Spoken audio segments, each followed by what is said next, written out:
ঢাকা, খুলনা, রাজশাহী ও রংপুরের বিভিন্ন জেলার উপর দিয়ে বইছে তীব্র তাপপ্রবাহ। আজ এ পর্যন্ত সর্বোচ্চ তাপমাত্রা রেকর্ড করা হয়েছে যশোরে 42.2 ডিগ্রি সেলসিয়াস। চলমান তাপপ্রবাহ আরও 2 দিন অব্যাহত থাকবে। এ সময় তাপমাত্রা আরও 1 থেকে 2 ডিগ্রি বাড়তে পারে বলে জানিয়েছে আবহাওয়া অধিদপ্তর। বাতাসে জলীয় বাষ্প বেশি থাকায় তাপের অনুভূতিও থাকবে বেশি। প্রায় 1 মাস জুড়ে চলা এই তাপপ্রবাহ গত 76 বছরের মধ্যে সর্বোচ্চ।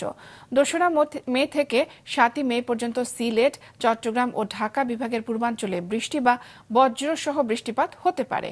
কোথাও কোথাও শিলাবৃষ্টির সম্ভাবনাও রয়েছে।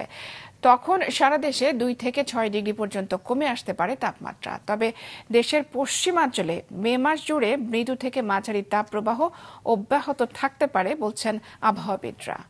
পর্যন্ত অব্যাহত থাকবে।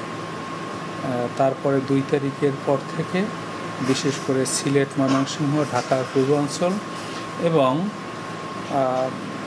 চট্টগ্রাম বিভাগ এবং বরিশাল বিভাগের কোথাও কোথাও বৃষ্টিপাতের ঘনঘটা বৃদ্ধি পাবে।